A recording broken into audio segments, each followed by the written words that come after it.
السلام عليكم يا سنة تالتة، يا رب تكونوا بخير وعلى خير ان شاء الله. فيديو اليوم من كتاب قطر الندى في الرياضيات الفصل الدراسي الثاني، وده بيكون شكل الكتاب الخارجي يا سنة تالتة. معادنا اليوم مع اول درس في الرياضيات الترم التاني. هناخد مع بعض حل الأنشطة من الصفحات من صفحة 5 حتى صفحة 11. هناخد الجزء الأول في الدرس الأول اليوم، وكمان تقييم على الجزء الأول. لو عجبكم الفيديو ما تنسوش لايك للفيديو، واللي اول مره يشوف قناتي وعجبته القناه ما ينساش يشترك في القناه ويفعل جرس التنبيهات على الكل لو حابين يوصلكم اشعار بكل فيديو جديد بنقدمه على القناه. بيقول الدروس من 1 حتى 3، خاصيه التجميع في الضرب وخاصيه التوزيع في الضرب وتقدير ناتج الضرب. اليوم هيكون موضوعنا عن خاصيه التجميع في الضرب. نبدا بسم الله. اول صفحه معايا راجع وتذكر. بنتذكر بقى جدول الضرب يا سنة تالتة، طبعا كلنا حافظينه، واللي نسى فيه حاجة يقدر يراجعه سريعا عشان ما ينساهوش تاني أبدا. راجع وتذكر. أكمل ما يأتي. التلاتة في كام بتساوي 15؟ طبعا شطار كلنا بنقول 3 في 5 تساوي 15. طب الأربعة في كام بتساوي 28؟ الأربعة في 7 ب28. ايه بضربه في 6 بيدينا 60. العشرة في 6 تساوي 60، والاتنين طبعا في 2 تساوي 4. الستة في 9 تساوي 54. السبعة في 7 ب49. الواحد ضرب 9 تساوي 9. 3 ضربها في 10 تساوي 33. و4 في 8 تساوي 32. تمام. صل النواتج المتساوية كما بالمثال. يعني ايه نواتج متساوية؟ يعني هنا قال 5 في 4 تساوي 20، ووصلها ب2 في 10 عشان نفس ناتج 4 في 5 نفس ناتج 2 في 10 برضو تساوي 20. يلا 4 في 6 يا حلوين ب6، 4 في 9 ب36. هلاقي هنا 6 في 6 نفس الناتج، ناتج متساوي. 6 في 6 تساوي 36، هوصلهم ببعض. 3 في 8 ب24. 4 في 6 هتدي نفس الناتج، يبقى نوصلهم ببعض. 5 في 6 ب30، وال3 في 10 ب30، يبقى نواتج متساوية نوصلها ببعض. 5 في 8 سوري ب40، وال4 في 10 ب40، ويبقى كده نواتج متساوية. تمام. 3. أكمل ما يأتي كما بالمثال.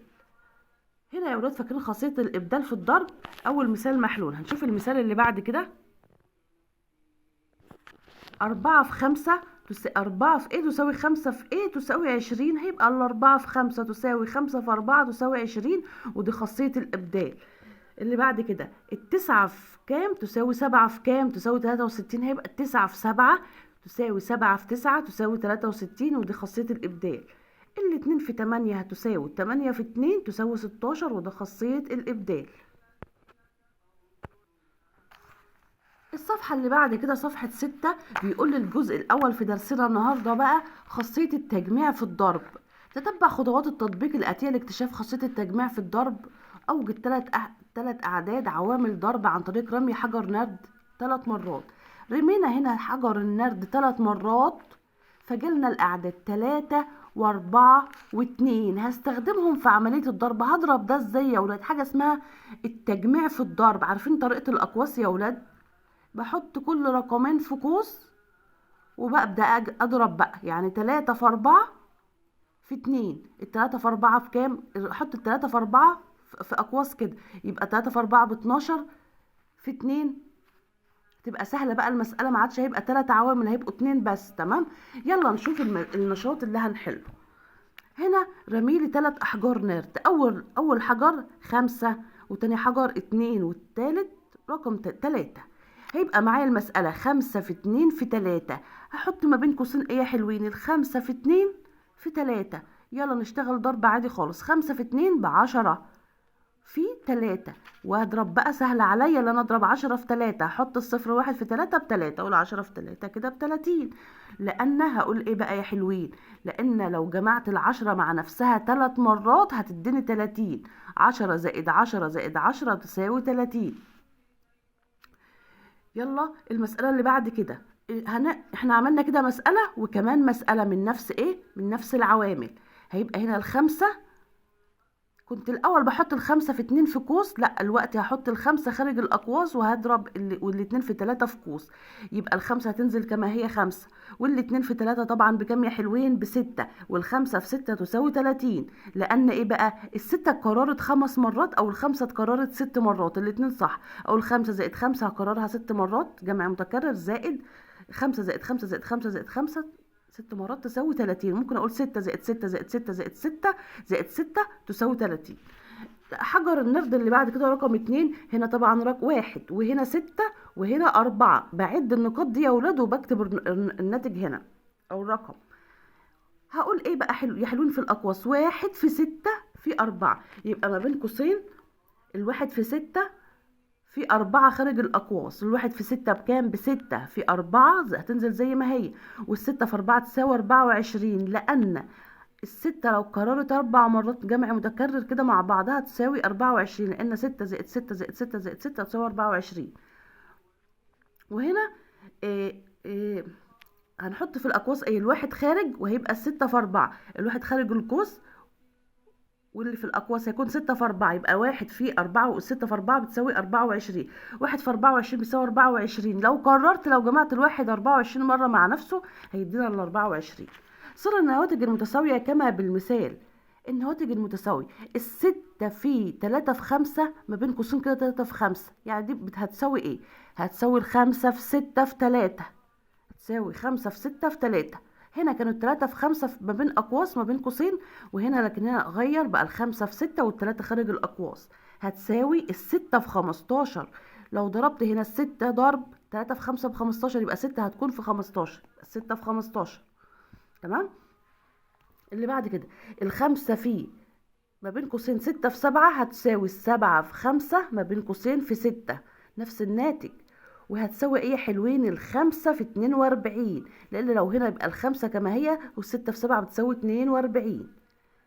والاتنين في 4 في 7 هتساوي 4 ضرب افتح قوسين 7 في 2 اقفل القوس، وهتساوي 8 في 7، انه 2 في 4 ب8 في 7.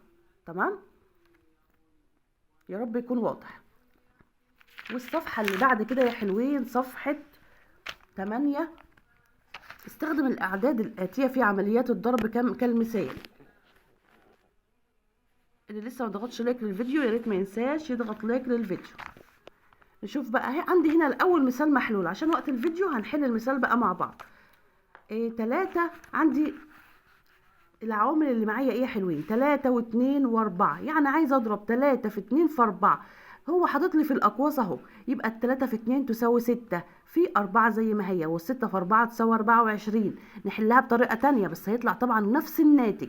ال3 في 3 خارج الاقواس واحط ال2 في 4 ما بين الاقواس، يبقى 3 في 3 وال2 في 4 تساوي في 8. 3 في 8 ب 24. حطيت لي هنا في الاقواس 3 في 4 في 2، يبقى 3 في 4 ب 12 في 2، 12 في 2 ب 24. رقم 2 معايا العوامل 5 و2 و4.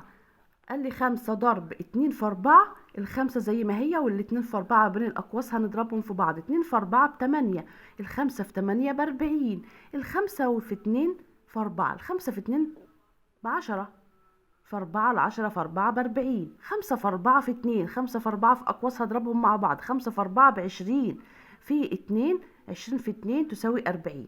دي يا ولاد التجميع في الضرب بيسهل لي عملية الضرب لو جالي أكتر من عامل. بنستخدم الأقواس كده واسمها التجميع في الضرب.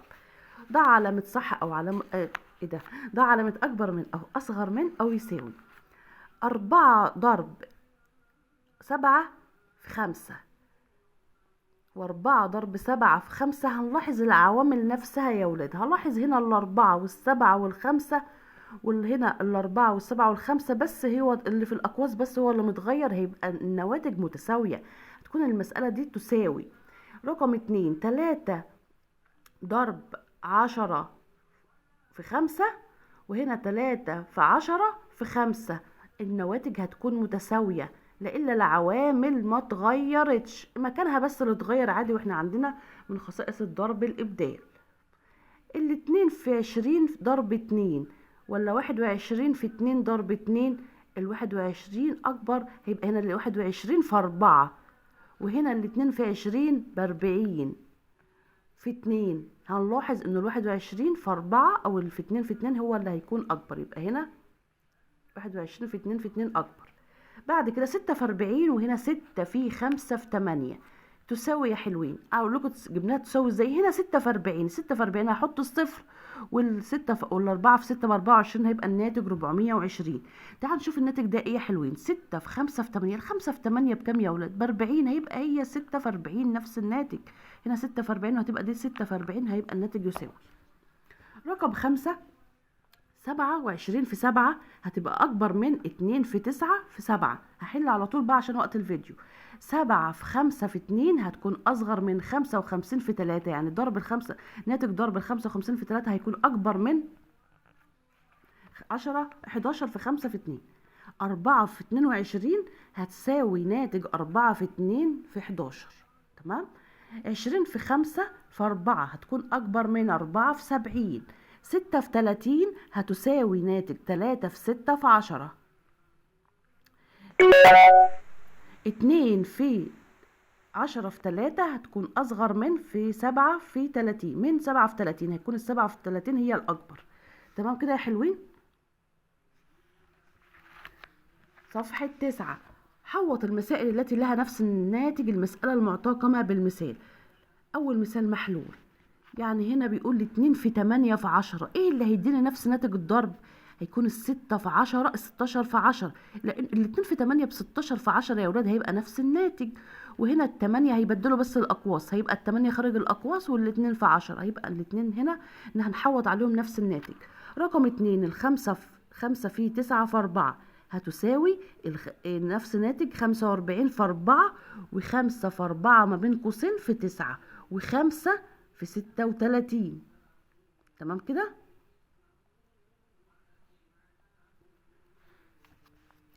هنا ناتج ضرب 4 في 5 في 3 هيساويها 4 في 3 في 5 في 3. تمام. وهيساويها 20 في 3.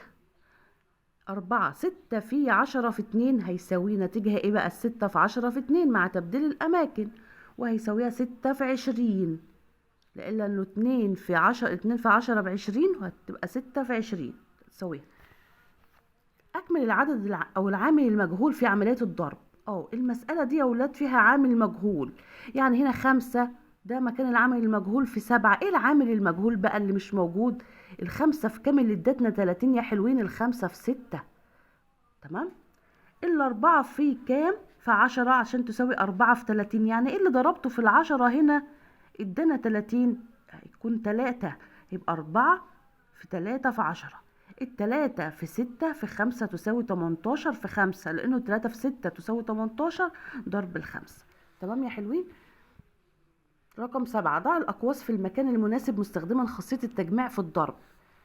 أول مثال محلول. بعد كده يا ولاد ال3 هو أول مثال معايا. 3 في 5 في 4 تساوي 3 في 20. حطيلي الأقواس هنا. ايه اللي أنا ضربته في بعضه هنا؟ ادانا 20، هيبقى ال5 في 4. تمام. اللي بعد كده ال3 في 9 في 2 وهنا 27 في 2. الاتنين ما اتغيرتش، يبقى ال27 كانت حاصل ضرب ايه في ايه يا حلوين؟ 3 في 9 هنحطها ما بين قوسين. بعد كده ال8 في 10 في 5. هنا ال5 زي ما هي ما اتغيرتش، انما ال80 جت من حاصل ضرب ال8 في 10. هحط ال8 في 10 ما بين قوسين. ال8 في كام؟ 8 في 10 في 5 بتساوي 8 في 50. يبقى انا ضربت ال10 في 5 ادتنا ال50، وهيبقى ال10 في 5 ما بين قوسين. ال4 يبقى ال6. رقم 4 6 في 11 في 3 هيبقى ال6 زي ما هي ما اتغيرتش، و33. يبقى انا ضربت ال11 في 3، يبقى هنحطهم جمعناهم كده ما بين قوسين. ماشي يا حلوين. دي صفحة 9. رقم 8.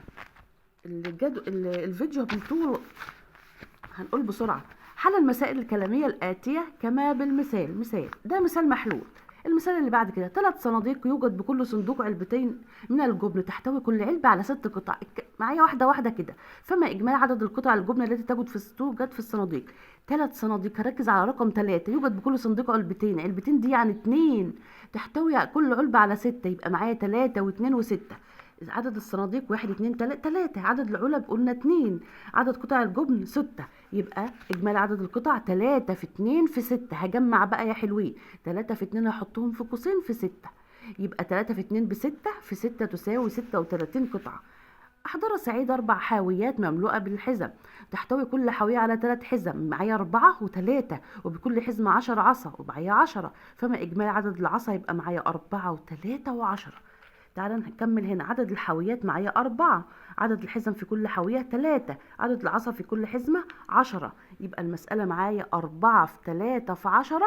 هحط ما بين قوسين ال4 في 3 تجميع بقى في 10، يبقى ال4 في 3 بتساوي 12، في 10 بتساوي 120.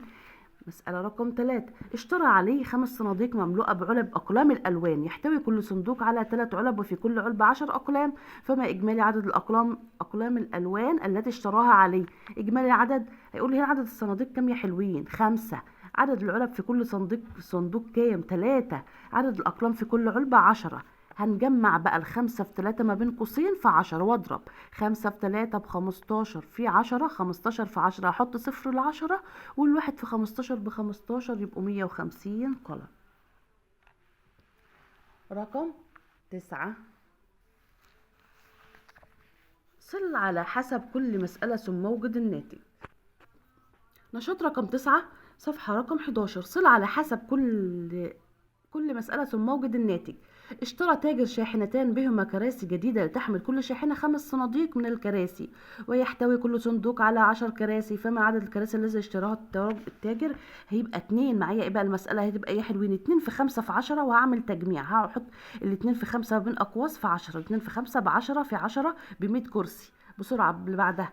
محل زهور به 3 صناديق، كل صندوق به 9 حاويات، 3 و9، وتحتوي كل حاوية على 10 زهور، فما إجمالي عدد الزهور بالمحل؟ يبقى معايا 3 في 9 ب10، وهي يبقى 9 في 3 في 10. هعمل تجميع بقى 9 في 10 في 3، 9 في 10 ما بين قوسين، يبقى 9 في 10 في 90 ب90 في 3.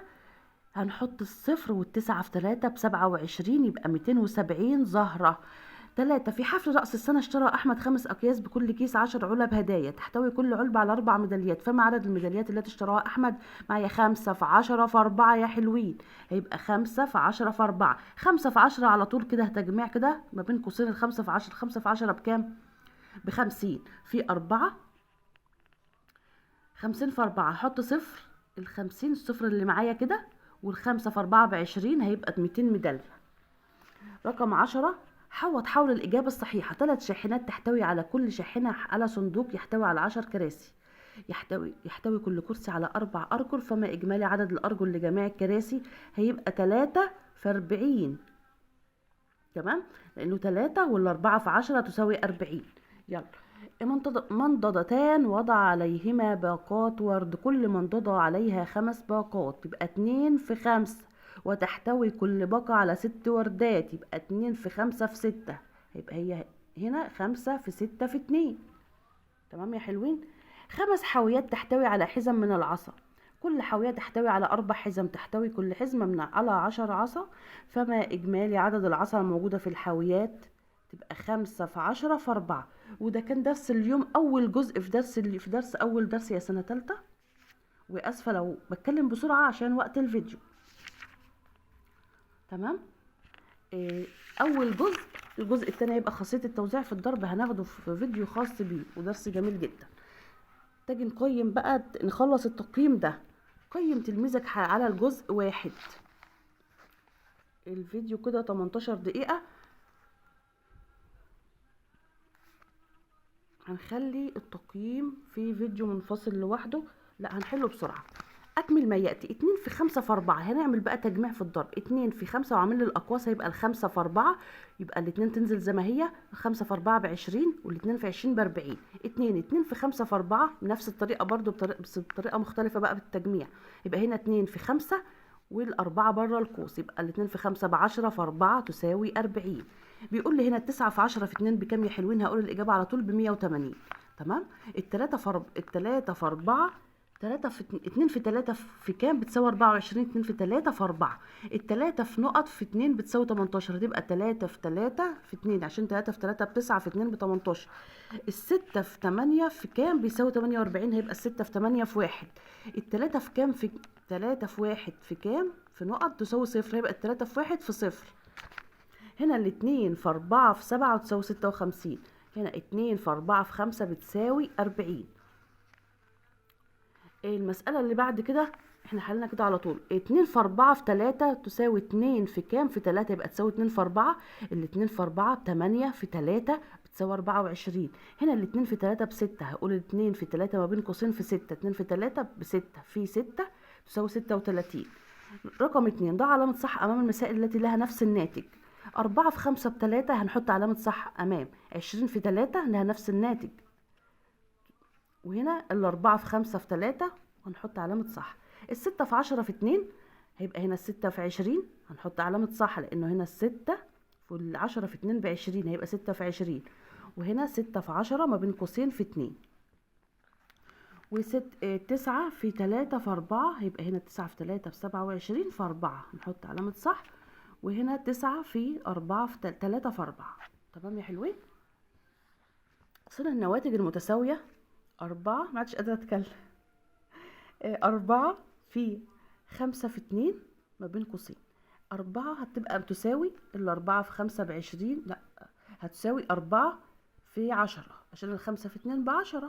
وهنا 4 في 5 في 3 هتساوي 4 في 15. هنا 4 في 5 في 7 تساوي 20 في 7، إنه ال4 في 5 ب20 في 7. وهنا 4 في 6 في 5 هتساوي ايه يا حلوين؟ ال4 في 3. حل المسألة الكلامية الآتية. اشترى عادل 4 علب جاتوه بكل علبة 10 قطع، وثمن القطعة الواحدة 6 جنيهات، ما الثمن الكلي القطع الجاتوه؟ هيبقى المسألة معايا ايه يا حلوين؟ 3 عوامل، 4 في 10 في 6. هحط كده تجميع بقى في الضرب، هجمع ما بين قوسين 4 في 10 واضرب عادي. ال4 في 10 تساوي 40 في 6. 40 في 6 تساوي كام؟ 240. جبتها ازاي؟ حطيت الصفر وضربت ال4 في 6 ب24 ادوني 240، وما ننساش التمييز 240 جنيه. وده كان فيديو النهارده حبايبي، اتمنى الفيديو يكون عجبكم، واسفه لو الفيديو طلع عليكم، بس علشان ايه ننهي الفيديو كامل، ننهي الدرس او الجزء الاول كله في فيديو كده. بحبكم في الله واتمنى لكم التوفيق، واشوفكم فيديو جديد، والسلام عليكم ورحمه الله وبركاته.